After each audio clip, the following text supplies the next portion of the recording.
BRS party చేస్తున్నటువంటి circus ని సమాజం అంతా చూస్తా ఉంది. కప్పగంతులు ఎట్లేస్తున్నారు, నాటకాలు ఎట్లా ఆడుతున్నారు, విద్వేష రాజకీయాలకు ఎట్లా పూనుకుంటున్నారు, తెలంగాణ ప్రజానికాన్ని పక్కదారి పట్టించే కుట్రలు ఎట్లా చేస్తున్నారు. ప్రతిపక్షంలో ఏం పని లేక ఒక ఆయన ఫామ్ హౌస్ లో పండుకుంటే ఉనికి కోసం ఆరాటంగా మరి పార్టీ నాయకులు రోడ్లెక్కి ఎన్ని రకాల డ్రామాలు చేస్తున్నారు అనేటటువంటిది మనం ఒకసారి గుర్తు చేసుకుంటూ దీని వెనకాల ఉంటున్నటువంటి అసలు వాస్తవాలు మాట్లాడుకోవాల్సినటువంటి అవసరం ఉంది. బీఆర్ఎస్ పార్టీ పాత టీఆర్ఎస్ పార్టీ మళ్ళీ ఒకసారి రుజువు చేసుకుంది. ఇది దేశం మొత్తంలోనే అందరికంటే ఎక్కువ అవకాశవాద పార్టీ అని, దీనికి విలువలు కానీ ఇది ఒకరి మర్యాద ఇచ్చేటటువంటి చరిత్ర కానీ లేనటువంటి పార్టీ, దాని స్వార్థం కోసం సొంత వారినైనా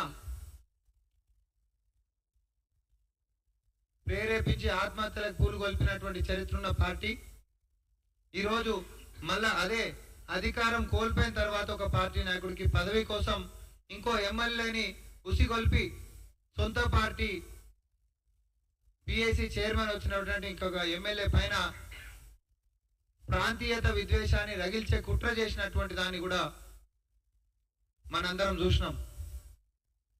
బీఆర్ఎస్ పార్టీ ఎమ్మెల్యేల మధ్యలో వ్యక్తిగతంగా జరుగుతున్నటువంటి విషయాన్ని కాంగ్రెస్ పార్టీకి ఆపాదించడం, ఆ పార్టీ కొంచెమన్నా సిగ్గుండాలని చెప్తున్నాం. మీకు బాగా ఎక్కువై హరీష్ రావు గారికి పదవి రాలేదనే అక్కసుతోటి పాడి కౌశిక్ రెడ్డిని రెచ్చగొట్టిపించి అరకపూడి గాంధీ గారి మీద మరి ప్రాంతేతరుడు అని చెప్పి బతకనికే వచ్చినావని చెప్పి ఆంధ్రోని అని చెప్పి ఇష్టం వచ్చినట్టు నోటికి వచ్చినట్టు మాట్లాడిపించి విద్వేషానికి దారి చూపించి ఏదో తెలంగాణ సమాజంలో మళ్ళీ ఆంధ్ర తెలంగాణ అనేటటువంటి విష ప్రచారానికి పునాదులు వేసేటటువంటి ప్రయత్నం హరీష్ రావు గారు చేసిండ్రు. దానికి ఇంకొంచెం ఆజ్యం పోయాలి కాబట్టి పోలీస్ స్టేషన్ల అక్కడ హైడ్రామా, వేలాది మందిని తరలి రావాలని, ఏదో కొంపలు మునిగిపోతున్నట్టు, ఇలా బతుకులేవో తెల్లారిపోతున్నట్టు, వీళ్ళకేదో అన్యాయం జరిగిపోతున్నట్టు. ఎవరి పంచాయతీ? మీ ఇంట్లో పంచాయతీ, మీ ఎమ్మెల్యేల మధ్యలో పంచాయతీ, మీకు పదవి కోసం పంచాయతీ. మీరు తనుకున్నటువంటి విషయంలో ఆంధ్ర తెలంగాణ అనేటటువంటిది మీ లోపల ఉంటున్నటువంటి అక్కసుని హరీష్ రావు గారు బయట పెట్టిండు. పాడి కౌశిక్ రెడ్డి గారి యొక్క తీరుతోటి ఆయన ప్రేరేపించి అట్లాంటి మాటలు అనిపించి బతకనికి వచ్చిన నీ సంగతి ఎంతో చూస్తామని చెప్పి అనిపించి హరీష్ రావు బీఆర్ఎస్ పార్టీ కుటుంబ నాయకుల లోపల ఉంటున్నటువంటి విషయాన్ని మరొకసారి తెలంగాణ సమాజానికి చూపించిర్రు.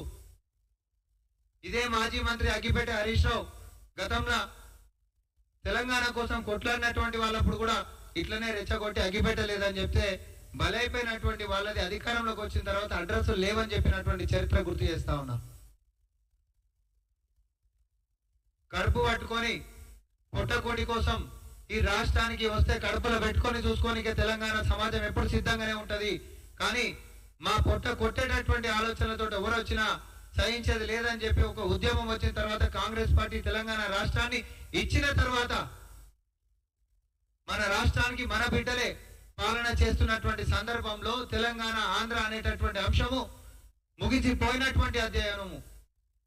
కానీ మీ స్వార్థ రాజకీయాల కోసం ఆ రోజు అధికారంలోకి ఎక్కినాక అడ్రస్లు లేవని చెప్పినటువంటి మీ చీకటి చరిత్ర, నీళ్లు నిధులు నియామకాలు అని చెప్పి తెలంగాణ ప్రజలని నమ్మించి ఒకసారి ఎన్నికలు వచ్చిన తర్వాతనేమో టిఆర్ఎస్ అనంటే తెలుగు రాష్ట్ర సమితి అని చెప్పి మీరే మాట్లాడి